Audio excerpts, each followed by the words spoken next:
Good morning, all of you. Good morning. Good morning sir. तो good morning तो बोला करो, ऐसे सोते रहते हो क्या? Good morning sir. आवाज आ रही है? आवाज? Good morning sir. Very good morning. Yes sir. दोनों चीज कंफर्म कर दो, आवाज भी आ रही है और बोर्ड पे लिखा हुआ नजर आ रहा है? Yes sir. ठीक है, देखो सेकंड चैप्टर हमने कंप्लीट कर लिया था। इससे पहले वाले वीडियो की बात करें तो, और लास्ट वाला जो हमने टॉपिक रीड किया था वो था नाइट्रोजन चक्र। क्या पढ़ा था हमने? नाइट्रोजन चक्र। तो नाइट्रोजन चक्र क्या होता है वो सारी चीजें हम कंफर्म कर चुके हैं। अब हम चलेंगे तीसरे चैप्टर के अंदर, और आपका जो तीसरा चैप्टर है वो है संश्लेषित रेशे एवं प्लास्टिक। संश्लेषित रेशे एवं प्लास्टिक। 7th क्लास में पढ़ के आए होंगे आप प्राकृतिक रेशे। 7th क्लास में प्राकृतिक रेशे वाला चैप्टर था। अब 8th क्लास में कौन सा चैप्टर डाला हुआ है? संश्लेषित रेशे एवं प्लास्टिक। इस चैप्टर को दो पोर्शन में डिवाइड किया है, एक तो संश्लेषित रेशे और एक प्लास्टिक, यानी कि रेशे और प्लास्टिक। कितने पार्ट में डिवाइड कर रखा है? दो पार्ट में, रेशों में और प्लास्टिक में। एक मिनट बेटा।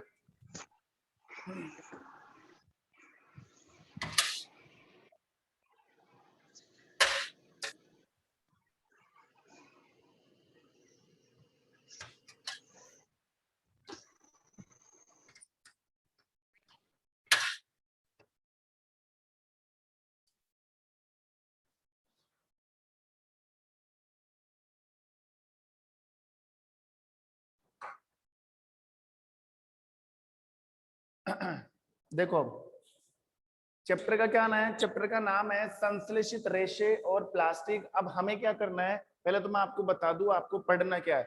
इस चैप्टर में आपको दो चीज पढ़नी है, एक तो रेशे, पहली चीज आपको रेशे पढ़नी है, और दूसरी चीज आपको पढ़नी है प्लास्टिक। मतलब चैप्टर को दो पोर्शन में डिवाइड किया है, आधा चैप्टर रेशो का है और आधा चैप्टर प्लास्टिक का है, ठीक है। लेकिन रेशे कौन से? रेशे पढ़ने हैं आपको ओनली संश्लेषित। और संश्लेषित रेशों का मतलब होता है जो मानव के द्वारा बनाए गए, जो प्रकृति के द्वारा बनाए गए नहीं है, जो मैन मेड है, ह्यूमन के द्वारा फॉर्म्ड किए गए, वो वाले रेशे पढ़ने में। तो सबसे पहले ध्यान देना, सबसे पहले मैं रेशो की जानकारी दूं तुम्हें। देखो चैप्टर दो पार्ट में डिवाइड है ना, एक तो रेशो में एक प्लास्टिक में, एक तो रेशो में और एक प्लास्टिक में। तो सबसे पहले मैं यहां से पॉइंट, इस प्लास्टिक को बाद में पढ़ेंगे, पहले हम टॉपिक डालते हैं रेशे। रेशे जिसको अंग्रेजी में बोलते हैं फाइबर, इंग्लिश में क्या बोलते हैं जिसको? फाइबर। अब रेशे किसे कहते हैं? ध्यान रखना, रेशे दो टाइप के होते हैं। रेशे कितने टाइप के होते हैं? दो, एक कृत्रिम रेशे और एक प्राकृतिक रेशे। एक कृत्रिम रेशे और एक प्राकृतिक, दो टाइप के रेशे होते हैं। एक तो है कृत्रिम रेशे, दूसरा कौन सा रेशा होता है? आवाज बंद करो, आवाज बंद कर लो अपनी आवाज। एक कृत्रिम रेशे, दूसरे प्राकृतिक रेशे। कृत्रिम रेशों का दूसरा नाम क्या है? कृत्रिम रेशों का दूसरा नाम है संश्लेषित रेशे। संश्लेषित रेशे, कृत्रिम रेशों का दूसरा नाम है संश्लेषित रेशे। अब ध्यान देना, प्राकृतिक रेशे किसे कहते हैं बताने की आवश्यकता नहीं है, आप 8th क्लास में हो, इतनी चीजें आप खुद भी समझते हो।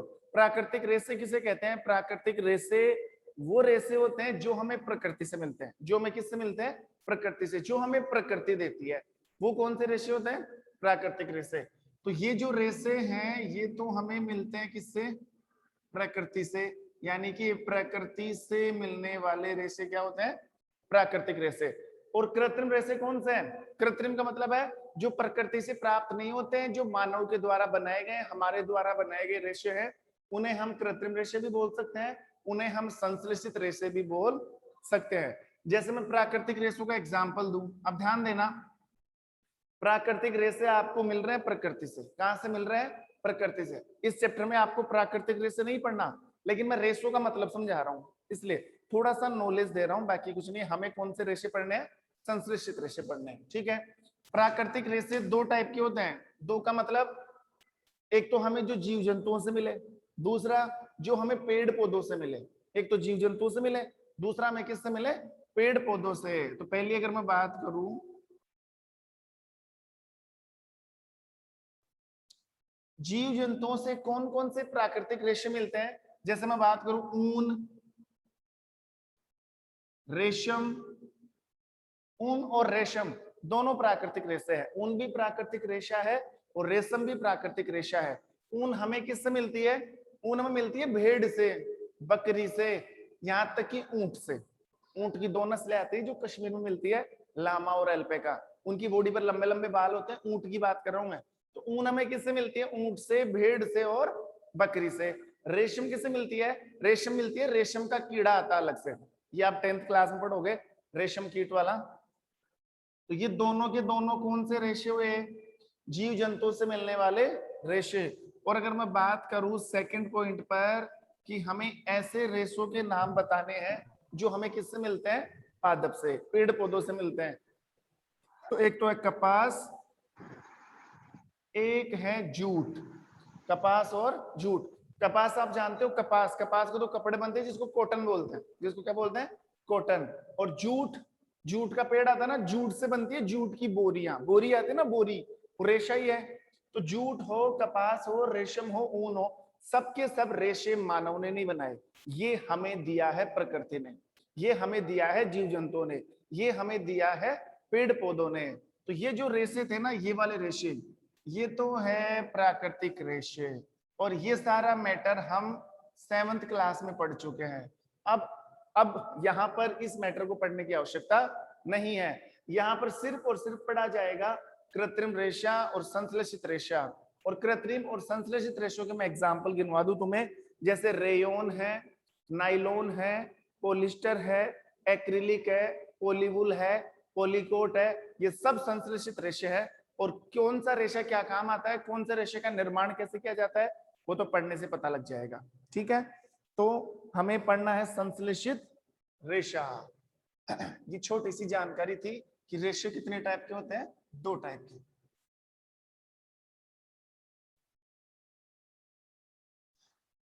अब देखो, सबसे पहले रेशे की डेफिनेशन क्या होती है।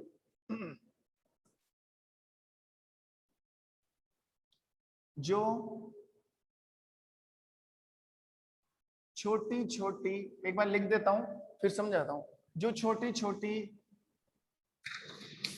कार्बनिक, जो छोटी छोटी कार्बनिक इकाइयों से मिलकर बना है, मिलकर बना हो, जो छोटी छोटी कार्बनिक इकाइयों से मिलकर बना होता है। इन छोटी इकाइयों को क्या बोलते हैं, इन छोटी इकाइयों को कहा जाता है एकलक। समझना ध्यान से, इन छोटी इकाइयों को बोला जाता है एकलक। सबसे पहले आपको नोटिस ये करना ना, रेशा ना, रेशा तो हम पढ़ रहे हैं, पहले तो प्राकृतिक रेशे को अपने दिमाग से हटा दो, हमें प्राकृतिक रेशा पढ़ना ही नहीं इस क्लास के अंदर। तो 8th क्लास में हमें ओनली पढ़ना है संश्लेषित रेशा। कौन सा रेशा, संश्लेषित। और इस संश्लेषित रेशे के लिए 2 चीजें आपको अपने दिमाग में डालनी है। पहली बात, संश्लेषित रेशा मानव द्वारा बनाया गया है, ये प्रकृति ने नहीं दिया। दूसरी बात, संश्लेषित रेशों को बनाने में टोटल ऑफ टोटल इस्तेमाल हुआ है केमिकल का। ध्यान रखना, जितने भी संश्लेषित रेशे आते हैं ना आज के टाइम में, आज के टाइम में हम जो कपड़े पहनते हैं सब सिंथेटिक फाइबर के बने होते हैं, सब संश्लेषित रेशों के बने होते हैं, और सारे के सारे केमिकल से बने हुए हैं, सबके सब कार्बन से बने हुए हैं। तभी तो मैंने डाला जो छोटी छोटी कार्बनिक इकाइयों से मिलकर बनाओ, जो छोटी छोटी कार्बनिक इकाइयों से मिलकर बनाए, मतलब कार्बन की छोटी छोटी इकाइयों को जोड़कर क्या बनाया गया है, रेशा बनाया गया है। तो कार्बन की छोटी छोटी इकाइयों को बोलते हैं एकलक। और बहुत सारे एकलक मिल मिलके क्या बनाते हैं, बहुलक बनाते हैं। यानी कि बहुत सारे एकलक मिलकर क्या बना रहे हैं, बहुत सारे एकलक मिलकर क्या बना रहे हैं, बहुलक। इन 2 शब्दों पर ध्यान दो, एक तो है एकलक और दूसरा कौन सा है, बहुलक। एकलक का मतलब है रेशे की सबसे छोटी इकाई, रेशे की सबसे छोटी इकाई। अब सोचो एक छोटा सा रेशा है, रेशा रेशा रेशा, ऐसे मैं प्रैक्टिकली समझाता हूं। एक रेशा ए, दूसरा रेशा, तीसरा रेशा, चौथा ई रेशे। अब इन सब रेशों को हम बल देकर धागा बना सकते हैं ना, समझना, नोटिस करना, इन सब रेशों को बल देकर हम क्या बना सकते हैं, धागा। और सभी धागों को मिलाकर हम क्या बना सकते हैं, कपड़ा। क्या बना सकते हैं, कपड़ा। मान लो ये एक रुमाल है, ये क्या है, एक रुमाल है।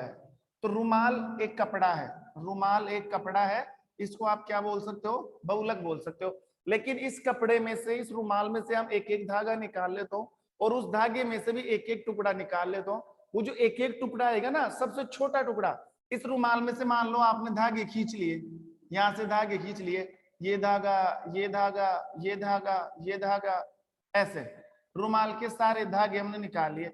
अब ये जो धागे है ना, धागे, इन धागों को भी तो तोड़ा जा सकता है ना, क्योंकि धागा किससे बना है, रेशों से बना है, ठीक है। यहाँ या इनको तंतु बोल सकते हैं। धागा किससे बना है, तंतु से बना है, तंतु। तो इस धागे में से हमने तंतु निकाले, जैसे मान लो ये एक धागा है, किसी भी एक धागे को ले लो और उसको तोड़ लो आप। तो एक धागे में कितने तंतु है, एक तंतु, दूसरा तंतु, तीसरा तंतु, चौथा तंतु, पांचवा, ऐसे। तो ये तो क्या है, तंतु, ये क्या है, धागा, ये क्या है, कपड़ा। अब बात समझ में आ रही होगी। देखो, तंतु से बना धागा और धागे से बना कपड़ा, तंतु से बना धागा, धागे से बना कपड़ा। अब जो कपड़ा है ना, कपड़ा, इसको तो आप बहुलक बोल सकते हो, और ये जो तंतु है इसे बोला जाएगा एकलक। इसे क्या बोला जाएगा, एकलक। तो कहने का मतलब ये है कि बहुत सारे एकलक मिलकर किसका निर्माण करते हैं, बहुलक का। कार्बन के बहुत सारे एकलक मिलकर किसका निर्माण करते हैं, बहुलक का। इसमें कंफ्यूज नहीं होना आपको, जी सर एकलक क्या है, बहुलक क्या है। नॉर्मल तरीके से समझो, जो रेशा होता है ना, रेशा, रेशा बना होता है तंतुओं से, और वो तंतु होते हैं कार्बन के।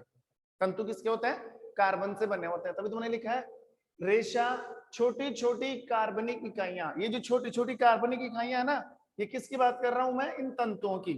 छोटी छोटी कार्बनिक इकाइयों से मिलकर बना होता है। जब हम इन इकाइयों को जोड़ देते हैं तो हमें पूरा रेशा मिल जाता है, और उस रेशे को आप इस्तेमाल कर सकते हो किसके अंदर, कपड़े के अंदर। आप चाहो तो बहुलक इसको भी बोल सकते हो, इसको क्या बोल सकते हैं हम, बहुलक। तो ये तो कार्बन की छोटी छोटी इकाइयां, और कार्बन की छोटी छोटी इकाइयों को क्या बोलते हैं, एकलक। जब कार्बन की छोटी छोटी इकाइयां मिल जाती है तो क्या बन जाता है, बहुलक। एकलक का मतलब होता है एक, बहु का मतलब होता है एक से ज्यादा। ये एकलक है, ये एकलक है, ये एकलक है, ये एकलक है। सोचो जब सारे एकलक मिल जाएंगे तो बहुलक बन जाएगा। मतलब बहुलक का मतलब है रेशा बन चुका है। उस रेशे को आप इस्तेमाल कर सकते हो कपड़ा बनाने में, रस्सा बनाने में, पैरासूट बनाने में, किसी भी काम में ले लो, तंबू बनाने में, पर्दा बनाने में, किसी भी काम में लिया जा सकता है किसको, इस रेशे को। तो सीधी सी बात है, ये रहा रेशा, किससे बना है, कार्बन की इकाइयों से बना है। कार्बन एक केमिकल है, उससे तैयार हुआ है। तो कार्बन की सबसे छोटी इकाई को क्या बोला जाता है, एकलक। और जब बहुत सारे एकलक मिल जाते हैं तो क्या बन जाता है, बहुलक बन जाता है। जैसे मैं आपको एक एग्जांपल दूं, हम माला पहनते हैं ना, गले में माला। मान लो एक मोतियों की माला है, एक मोतियों की ये माला है। तो ये क्या है, माला का धागा है। अब इस धागे के अंदर हम मोती पिरोते हैं कि नहीं, ये मोती, ये मोती, ऐसे धागे के अंदर हम क्या पिरोते हैं, मोती। तो पूरी माला तैयार हो गई, पूरी क्या तैयार हो गई, माला। अब समझना ध्यान से, अगर इस माला का एक मोती निकाल लूं मैं, ये माला का एक मोती निकाल लूं, तो इस एक मोती को मैं क्या बोल दूंगा, एकलक। एक मोती को क्या बोलूंगा, एकलक। अब सोचो सारे मोती मिलकर क्या बना रहे हैं, माला। सारे एकलक मिलकर क्या बना रहे हैं, बहुलक। तो इस पूरी माला को क्या बोला जा सकता है, बहुलक। लेकिन इसके एक मोती को क्या बोला जाएगा, एकलक। क्या बोला जाएगा, एकलक। इसी प्रकार रेशा भी छोटी छोटी इकाइयों से मिलकर बना होता है, जिन्हें एकलक कहते हैं। एकलक कार्बन के बने होते हैं, और ये कार्बन की छोटी छोटी इकाइयां मिलकर ही धागा या रेशे का निर्माण करती है, ठीक है, जिन्हें रेशे कहा जाते हैं। अब ये तो थी रेशे की कहानी। अगर इन रेशों के आगे मैं संश्लेषित रेशा लगा दूं, रेशों के आगे क्या लगा दूं, संश्लेषित रेशा, संश्लेषित, तो बिल्कुल इजी डेफिनेशन हो जाएगी। मानव द्वारा निर्मित, मानव के द्वारा बनाए गए रेशे को क्या बोला जाता है, संश्लेषित रेशा। और संश्लेषित रेशे का दूसरा नाम क्या है, दूसरा नाम बताओ, देखिए कोई भी। कृत्रिम रेशा। कृत्रिम रेशा। अब मुझे बताओ, ये जो चीज मैंने समझाई तुम्हें, ये पल्ले पड़ा कि नहीं पड़ा? पड़ गया। पड़ गया ना? आ गया ना समझ में? ठीक है। ये रेशो का मतलब था। सर देखो जैसे मैं एक एग्जांपल देता हूं, जैसे देखो अब समझना, ये मैंने हाथ में धागा पहन रखा, दिख रहा है सबको? यस अगर इस पूरे धागे की बात करूं ना मैं, तो ये रेशा है, लेकिन इस धागे में से अगर मैं छोटे छोटे टुकड़े निकालना, ऐसे छोटा सा टुकड़ा निकल गया, ये छोटा सा टुकड़ा निकल गया, तो ये जो छोटा सा टुकड़ा है ना, ये आपको दिख नहीं रहा होगा शायद, कभी धागे में से निकाल के देखना, ऐसे छोटे छोटे टुकड़े, ये तंतु है। ये छोटे छोटे टुकड़े क्या है? तंतु। इनको एकलक बोलते हैं। जब इन तंतुओं को मिला दिया जाता है, फिर इनको बल दे दिया जाता है, तो धागा बन जाता है, और धागे को रेशा बोल सकते हैं। धागे को क्या बोल सकते हैं? रेशा। उस रेशे का इस्तेमाल करके चाहे आप कपड़ा बनाओ, चाहे आप पर्दा बनाओ, चाहे पैरासूट बनाओ, चाहे आप कोई तंबू बनाओ, कुछ भी बना सकते हो उससे। ठीक है। और कौन से रेशे से क्या बनाया जाता है वो तो आगे की बात है, वो तो इसमें पढ़ेंगे हम। तो रेशे के मतलब में कोई दिक्कत नहीं आनी चाहिए अब, क्योंकि अब मैं स्टार्ट करने जा रहा हूं रेशो के प्रकार। रेशो के प्रकार, और ये सबसे प्रकार। ठीक है। आप बिल्कुल साइलेंट होके पढ़ोगे, आवाज बंद कर लो सब अपनी।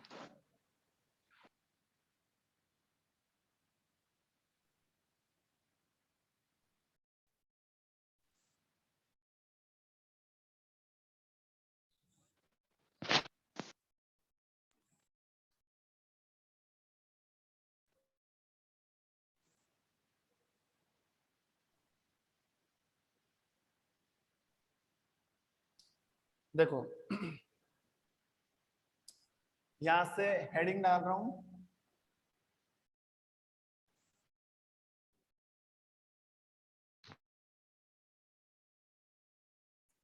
रेशियो के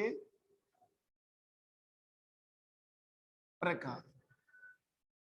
रेशियो के प्रकार। ठीक है। अब आपको इस चैप्टर में कितने रेशे पढ़ने हैं?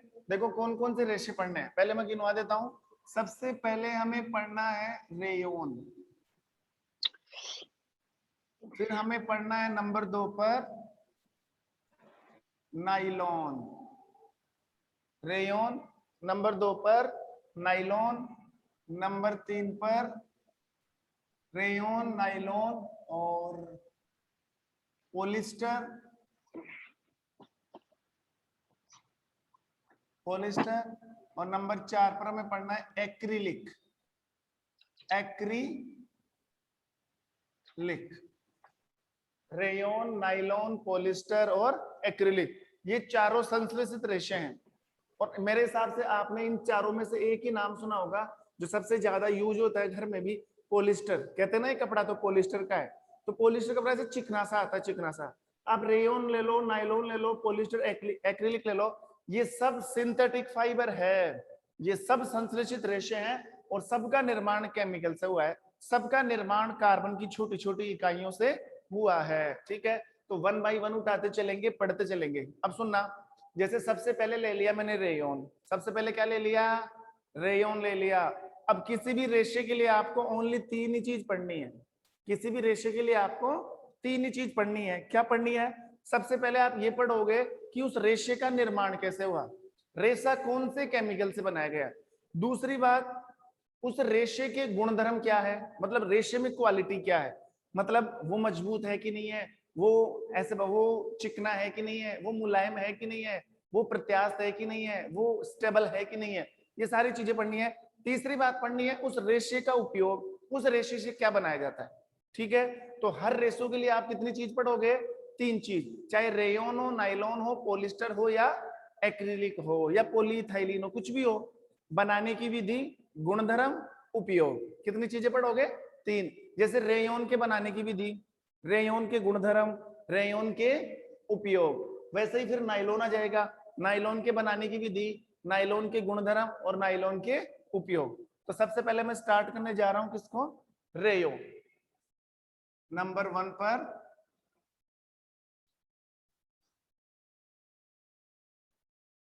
रेयोन। हिंदी में, इंग्लिश में सेम नाम है, रेयोन, RAYON, रेयोन। देखो ध्यान देना, सबसे पहली बात, रेयोन को रेयोन को कृत्रिम रेयोन को कृत्रिम रेशम भी कहा जाता है। कृत्रिम रेशम भी कहा जाता है। एक तो आती है प्राकृतिक रेशम, वो तो आपने देखा होगा। जो प्राकृतिक रेशम है वो तो प्राकृतिक रेशा है, और वो किससे बनता है? रेशम के कीड़े से, रेशम के कीट से। लेकिन ये जो रेयोन है ना, इसको कृत्रिम रेशम बोलते हैं। और कृत्रिम रेशम बोलने से मतलब ये है कि ये बिल्कुल रेशम की तरह दिखता है, बिल्कुल रेशम की तरह हूबहू रेशा है, फोटोकॉपी है उसकी। हम ऐसे पहचान नहीं सकते, नॉर्मल इंसान तो पहचान नहीं सकता, जो जानकार है इस चीज का वो तो आराम से पहचान लेता है। बाकी ये बिल्कुल रेशम की तरह दिखता है, तो रेशम की तरह दिखने से इसको क्या बोला जाता है? कृत्रिम रेशम। पहला क्वेश्चन तो यही बन गया रेयोन के लिए। क्वेश्चन आ जाए, छोटा छोटा क्वेश्चन आ जाए कि कृत्रिम रेशम कौन से संश्लेषित रेशे को कहा जाता है? तो कृत्रिम रेशम बोला जाता है किसको? रेयोन को। किसको बोला जाता है? रेयोन को। अब यहां से क्या पढ़ेंगे? सबसे पहले बनाने की विधि।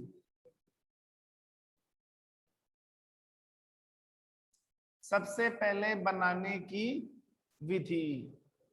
अब बनाने की विधि से मतलब ये है कि रेयोन का रेशा कैसे बनाया जाएगा। इतना तो तुम्हारे दिमाग में है ही ना कि हम संश्लेषित रेशा पढ़ रहे हैं, और संश्लेषित रेशों का निर्माण किससे होता है? संश्लेषित रेशों का निर्माण होता है केमिकल से। किससे होता है? केमिकल्स। ठीक है, अब देखो बनाने की विधि। ये कैसे बनाया जाएगा? ध्यान देना, ये बनाया जाएगा एक तो सेल्यूलोज। ये तुम्हारी किताब में नहीं है, फिर भी मैं अलग से समझा रहा हूं ताकि तुम्हें ढंग से समझ में आ जाए। Cellulose plus carbon dioxide नहीं, carbon disulphide. Carbon disulphide plus carbon disulphide, और लास्ट का है कास्टिक सोडा। Caustic soda. ये तीन चीज चाहिए रेयोन को बनाने के लिए। अगर आपके पास ये तीन चीज है तो हम आराम से क्या बना सकते हैं? रेयोन बना सकते हैं। Cellulose, carbon disulphide, caustic soda. तो तुम इन तीनों में से एक को भी नहीं जानते। बोले सर ना तो हम सेल्यूलोज को जानते हैं, ना हम कार्बन डाइसल्फाइड को जानते हैं, ना हम कास्टिक सोडे को जानते हैं। तो सुनो ध्यान से, पहले मैं इन तीनों की जानकारी दे दूं। तीनों की जानकारी ये है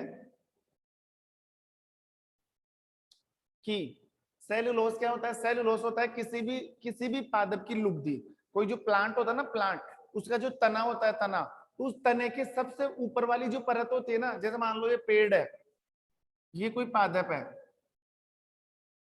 अब ये तना है, तना, तो तने के सबसे ऊपर वाली जो परत होती है ना, जो हरे रंग की आती है, ग्रीन ग्रीन कलर की परत, नीचे तो काफी सॉलिड हो जाता है। इस तने के सबसे ऊपर वाली परत, जिसको हम क्या बोलते हैं? कोशिका भित्ति।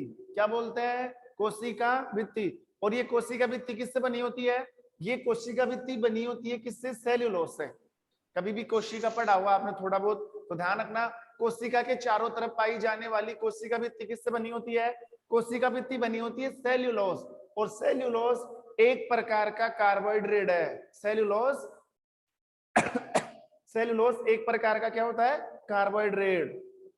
तो रेयोन बनाने के लिए क्या किया जाता है? पादप का जो तना होता है ना, तना, उस तने से छिलका उतारा जाता है।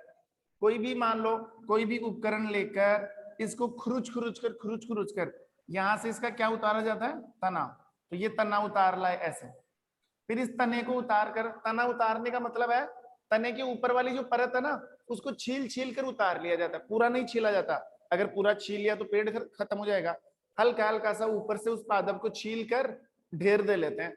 अब वो जो लेके आ रहा है ना, वो सेल्यूलोज है। वो चीज क्या है जो हमने छील कर अलग किया ना? वो कोशिका भित्ति है। और कोशिका भित्ति किससे बनी होती है? सेल्यूलोज से। वो सेल्यूलोज है। उस सेल्यूलोज को लाकर पानी में डाल दिया जाता है, उसको गला लिया जाता है, और उसकी क्या बना ली जाती है? लुगदी बना ली जाती है। तुम्हारी बुक में डायरेक्टली लिखा हुआ है लुगदी। क्या लिखा हुआ है? लुगदी।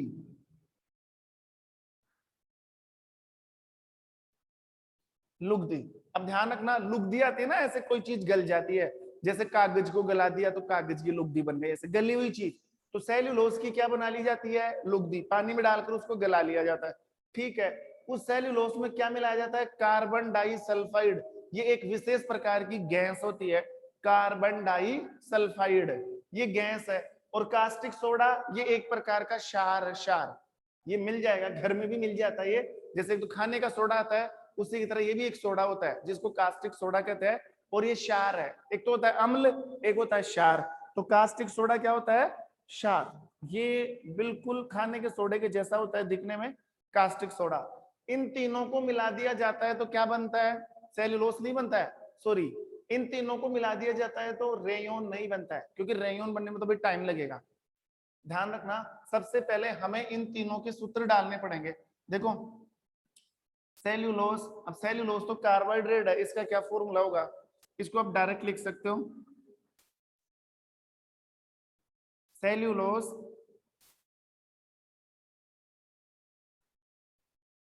Plus CS2, cellulose plus CS2 plus caustic soda यानी कि NaOH। देखो CS2 किसका सूत्र है? कार्बन डाइसल्फाइड का। किसका सूत्र है? Carbon disulphide. और NaOH किसका सूत्र है? कास्टिक सोडे का। किसका सूत्र हो गया? Caustic soda. Carbon di, di का मतलब होता है दो, S का मतलब होता है सल्फर, लेकिन इसके साथ जुड़ने पर क्या बन जाएगा? सल्फाइड। जैसे CO2 होता है ना, CO2, तो इसको क्या बोलते हैं हम? Carbon dioxide, carbon dioxide. वैसे ही ये क्या है? Carbon disulphide. ऑक्सीजन हटकर S लग गया तो सल्फाइड हो गया। कास्टिक सोडा और कास्टिक सोडे का सूत्र क्या होता है? NaOH, NaOH। जब ये तीनों मिल जाते हैं, सेल्यूलोज की लुगदी, कार्बन डाइसल्फाइड, NaOH, तब तीनों मिलाकर किसका निर्माण करते हैं? विस्कोस। तीनों मिलाकर किसका निर्माण करते हैं? विस्कोस। अब आप सोचोगे विस्कोस क्या हो गया? विस्कोस होता है गाढ़ा पदार्थ, शहद आता है ना, शहद, शहद के जैसा गाढ़ा पदार्थ बन जाता है। तो इसके आगे आप लिख सकते हो गाढ़ा पदार्थ, क्योंकि लुगदी है। आप कुछ सोच सकते हो, लुगदी है, सेल्यूलोज, लुगदी तो गाढ़ी गाढ़ी सी होती है, लुगदी में कास्टिक सोडा और मिला दिया, पाउडर। कास्टिक सोडा कैसा होता है? पाउडर के जैसा आता है, और उसमें गैस और मिला दी, कौन सी? CS2। तो तीनों आपस में मिक्स होकर जिसका निर्माण करेंगे ना, उस पदार्थ का क्या नाम है? विस्कोस। फिर आप सोच रहे हो सर रेयोन तो बना ही नहीं। रेयोन अब बनेगा। रेयोन किससे बनेगा? विस्कोस से। कैसे? देखो ध्यान देना, ये तो थी पहली स्टेप। सेकंड स्टेप क्या है? सेकंड स्टेप ये है, अगर अगर इस रेयोन को, अगर इस रेयोन को हम सल्फ्यूरिक एसिड के अंदर छोड़ दे, ध्यान रखना, मान लो हमने रेयोन, सॉरी, हमने विस्कोस तैयार कर लिया, एक बर्तन में क्या तैयार कर लिया? विस्कोस तैयार कर लिया। अब अगर इस विस्कोस को, सुनना ध्यान से, अब अगर इस विस्कोस को हम सल्फ्यूरिक अम्ल के अंदर डाल दे, H2SO4, एक दूसरा अम्ल होता है जिसका क्या नाम है? H2SO4। अब अगर हम इस विस्कोस को, एक दूसरा अम्ल आता है H2SO4, उसमें डाल दे, तो डालते ही हमें एक रेशा मिलेगा, और वही रेशा कौन सा रेशा होता है? रेयोन का रेशा होता है। तो यहां से हम लिख सकते हैं विस्कोस प्लस H2SO4, H2SO4, इसका नाम क्या है? सल्फ्यूरिक अम्ल। क्या नाम है इसका? सल्फ्यूरिक अम्ल है। ध्यान रखना, विस्कोस को किस में मिलाना है? विस्कोस तो यहाँ बनी गया ना, अब विस्कोस को किस में मिलाना है? H2SO4। अब ये क्या है? ये अम्ल है, ये अब मिल जाता है, लैब के अंदर है, केमिकल टाइप का है। जब आप बड़ी क्लासों में आ जाओगे तब जानोगे इसके बारे में। विस्कोस को किस में मिलाना है? H2SO4 के अंदर। जैसे ही ये दोनों मिलेंगे, क्या बन जाएगा? रेयोन। क्या बन गया? रेयोन। तो ये लो, ये थी रेयोन बनाने की विधि। ये हो गई रेयोन बनाने की विधि। ये तुम्हारी किताब में है ही नहीं, तुम्हारी किताब में डायरेक्टली इतना सा डाला हुआ है कि सेल्यूलोज की लुगदी से रेयोन बनाया जाता है, बस। क्या इतना सा लिखा हुआ है? सेल्यूलोज की लुगदी से क्या बनाया जाता है? रेयोन बनाया जाता है। जबकि आपको पता है इतना प्रोसेस करना पड़ेगा। सेल्यूलोज की लुगदी में कार्बन डाइसल्फाइड मिलानी पड़ेगी, उसमें कास्टिक सोडा मिलाना पड़ेगा, जिससे एक शहद के जैसा गाढ़ा पदार्थ विस्कोस का निर्माण होगा, और उस विस्कोस को फिर डाला जाएगा किसके अंदर? सल्फ्यूरिक अम्ल के अंदर, सल्फ्यूरिक अम्ल, और सल्फ्यूरिक अम्ल का फॉर्मूला क्या होता है?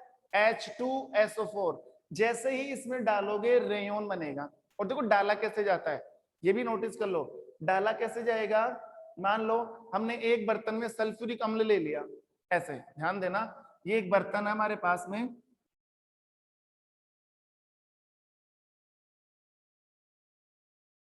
ठीक है, इस बर्तन में क्या ले लिया हमने, ये सल्फ्यूरिक अम्ल भरा हुआ है, ये है H2SO4 अम्ल। अब H2SO4 यानी कि सल्फ्यूरिक अम्ल में क्या डालना है? विस्कोस डालना ना। तो विस्कोस को ऐसे डायरेक्ट ही नहीं डालना बर्तन के अंदर, नहीं, विस्कोस को ऐसे नहीं कि इस विस्कोस वाले बर्तन को उठा लिया और सल्फ्यूरिक वाले बर्तन में डाल दिया, नहीं, ऐसे नहीं बनता रेयन। हमें इस विस्कोस को कैसे डालना पड़ेगा? हमें इस विस्कोस को डालना पड़ेगा सूक्ष्म छिद्रों के माध्यम से, यानी कि ये विस्कोस H2SO4 में कैसे जाना चाहिए? बिल्कुल छोटे से छिद्र के माध्यम से। और छोटे से छिद्र का मतलब है इस विस्कोस को हमें इंजेक्शन में भरना है। विस्कोस को किस में भरना है? इंजेक्शन के अंदर। देखो ये दूसरा बर्तन है, यहां बना लेता हूं, यहाँ पर ये दूसरा बर्तन है, और इस दूसरे बर्तन में क्या भरा हुआ है? दूसरे बर्तन में विस्कोस भरा हुआ है। मान लो ये क्या है? विस्कोस। अब एक इंजेक्शन लिया जाता है बड़ा सा, इंजेक्शन को इसमें डुबाया जाता है, वो तो आप जानते ही हो, इंजेक्शन को ऐसे खींचोगे तो उसमें भर जाती है दवाई, तो उस दवाई की तरह ही उस इंजेक्शन में क्या भर जाएगा? विस्कोस भर जाएगा। तो इसके अंदर इंजेक्शन को ऐसे डुबाना है और उसको खींचना है। अब उस इंजेक्शन में क्या भर चुका है? उस इंजेक्शन में विस्कोस भर चुका है। इंजेक्शन में क्या भर चुका है? विस्कोस भर चुका है। अब उस इंजेक्शन को यहां पर लाना है, इस इंजेक्शन को भरकर कौन से बर्तन में? सल्फ्यूरिक अम्ल वाले बर्तन में, और उसको दबा दो ऐसे। तो इंजेक्शन में तो विस्कोस भरा हुआ है, आप जैसे ही ऐसे इंजेक्शन को दबाओगे उसमें से विस्कोस निकलेगा। तो विस्कोस कैसे निकल रहा है? सूक्ष्म छिद्रों से। मैंने कहा था विस्कोस को सीधा ही नहीं डालना है, विस्कोस को एक सूक्ष्म छिद्रों में से डालना है। सूक्ष्म छिद्रों में से इसलिए क्योंकि जितना सूक्ष्म छिद्र में से जाएगा उतना ही बारीक रेशा निकल कर आएगा, उतना ही बारीक रेशा निकल कर आएगा, और हमें क्या मिल जाएगा? रेयन। क्या मिल जाएगा? रेयन। अब बताओ रेयन के बनाने की विधि समझ में आई कि नहीं आई? यस सर, आ गई। आ गई ना? फॉर्मूले याद करना आपको, cellulose plus CH2 plus NaOH, तो विस्कोस बनेगा। विस्कोस के अंदर मिलाना है हमें H2SO4, तब जाके क्या बन जाएगा? रेयन। क्या बन जाएगा? रेयन। ठीक है। अब देखो, अब हमें क्या पढ़ना है? एक तो पढ़ना है रेयन के गुणधर्म, और एक पढ़ना है रेयन के उपयोग। तो वो अभी तो होगा नहीं, अभी हम नेक्स्ट क्लास में करेंगे, क्योंकि 3 मिनट बाकी है, तो 3 मिनट में टॉपिक हो नहीं पाएगा। ठीक है, तब तक मैं क्वेश्चन जरूर पूछ लेता हूँ। हाँ, कोई भी जवाब दे सकता है। बताओ बहुलक किसे कहते हैं? बहुलक, हिमांशी बता। बहुत सारे एक लक से बनने वाले पदार्थ को बहुलक कहते हैं। बहुत सारे एक लक से बनने हाँ, या आप ऐसे भी बोल सकते हो, 2 या 2 से अधिक एकलक मिलकर किसका निर्माण करते हैं? बहुलक का। बहुलक का। अच्छा, कृत्रिम रेशम किसे कहा जाता है? कृत्रिम रेशम जो मनुष्य द्वारा बनाए जाते हैं। मानव निर्मित बना क्यों कहा जाता है रेयन को? कृत्रिम रेशम क्यों कहा जाता है? क्योंकि ये रेशम की जैसे ही दिखती है। क्योंकि ये रेशम की तरह दिखती है। ठीक है। कास्टिक सोडे का फॉर्मूला क्या होता है? कास्टिक सोडे का फॉर्मूला NaOH